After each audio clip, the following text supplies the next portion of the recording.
जो आप सोचते हो, धीरे धीरे वही आप बोलने लगते हो। अगर आपका दिमाग उस बात को समझ सकता है, उस बात को जान सकता है, और अगर वही बात आपका मन भी समझ जाए कि हाँ वो यही है, तो आप वो चीज़ अचीव कर सकते हो।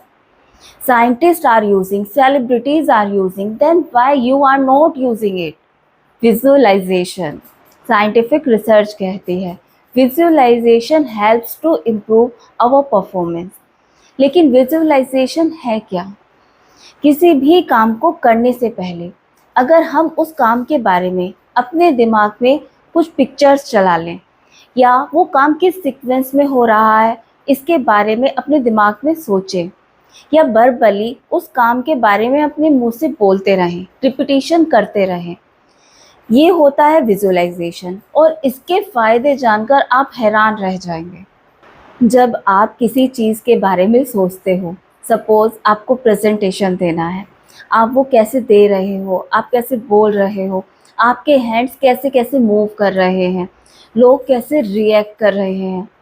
सपोज़ आपको एग्ज़ाम देना है, आप एग्ज़ाम पेपर देखकर बहुत खुश हुए क्योंकि आपको सभी क्वेश्चंस आते हैं। आप कैसे-कैसे एग्ज़ाम शीट को लिख रहे हैं। इवन डॉक्टर्स भी विजुअलाइज़ेशन यूज़ कर रहे हैं। 2017 में यूनिवर्सिटी ऑफ विंडसर की एक स्टडी में पाया गया कि डॉक्टर ने जिन पेशेंट से विजुअलाइज़ेशन बार-बार करवाई, उन पेशेंट्स में स्ट्रेस और एंग्ज़ायटी का, जो काफ़ी पुरानी थी, उसका लेवल काफ़ी कम हो गया।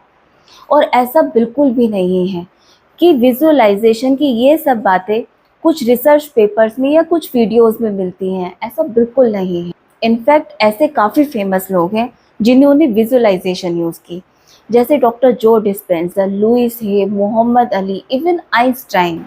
आइंस्टाइन ने तो यहाँ तक कह डाला कि imagination is more important than knowledge. मतलब कि आगे क्या होगा, हम कैसे कैसे उस काम को करेंगे। मोहम्मद अली ने भी एक बहुत अच्छी बात कही थी, if my mind can conceive it and my heart can believe it, then I can achieve it. मतलब अगर मेरा दिमाग उस बात को समझ सकता है, जान सकता है, और मेरा दिल, मेरा मन भी उस बात को समझ जाए कि हाँ वो यही है, तो मैं उसको पा सकता हूँ, अचीव कर सकता हूँ। यानी कि पूरी कहानी का बेस क्या है कि आप दिल और दिमाग से उस बात को मानें, उस बात पर विश्वास करें जो आप पाना चाहते हैं, जो आप मैनिफेस्ट करना चाहते हैं।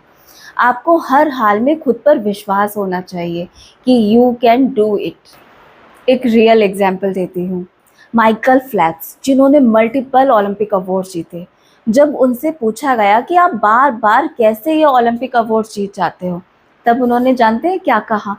तब उन्होंने कहा, जब मैं एक्चुअली में स्विम करता हूँ, उससे पहले कई बार मैं अपने दिमाग में स्विम करके देख चुका होता हूँ। मतलब द पावर ऑफ विजुअलाइजेशन।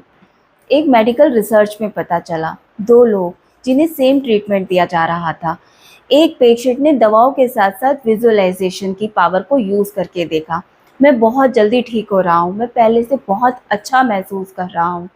और दूसरे पेशेंट ने केवल दवाएं ली थी। पहला पेशेंट जो दवाओं के साथ साथ विजुअलाइजेशन भी कर रहा था, वो दूसरे पेशेंट से 35% जल्दी रिकवर हो गया। अगर आप कुछ भी करना चाहते हैं, कुछ भी पाना चाहते हैं, चाहे वो मैनिफेस्टेशन हो, आपका एग्ज़ाम हो, इंटरव्यू क्रैक करना हो, कोई स्पोर्ट्स हो, या कुछ और, कुछ भी हो सकता है। अगर आप उसमें अपनी फ़िज़िकल पावर के साथ-साथ उसमें विज़ुअलाइज़ेशन को भी जोड़ दें, मतलब कि आप रियल में तो वो चीज़ करें ही, लेकिन उसके साथ-साथ अपने दिमाग में भी उस चीज़ की बार-बार प्रैक्टिस करें, तो आपके रिज़ल्ट्स पहले से कहीं ज़्यादा बेहतर होंगे। क्योंकि जो आप सोचते हो, धीरे-धीरे वही आप बोलने लग जाते हो।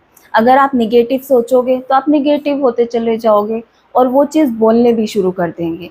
और अगर आप पॉजिटिव सोचते हो तो धीरे-धीरे आप पॉजिटिव होते चले जाओगे और पॉजिटिव वर्ड्स ही आपके मुँह से निकलेंगे। और जो आप बोलते हो वही सब आपके एक्शंस में झलकने लगता है, और जो आप करते हो वही सब आपकी आदतें बन जाती हैं। हमारा डेली रूटीन इसी पर तो बेस है, जैसे ब्रशिंग, बाथिंग, कॉम्बिंग वगैरह वगैरह। और इसी सब से, इन्हीं सब आदतों से आपके कैरेक्टर का डेवलपमेंट होता है। And your character becomes your destiny. आप मान सकते हो कि जो कुछ भी हमारे साथ होता है, क्योंकि हम अपनी डेस्टिनी खुद ही क्रिएट करते हैं। कैसे? From the first point that is your thoughts. So watch your thoughts because they becomes your destiny. Comment box में कमेंट करके लिखें I am positive. Stay happy and be positive.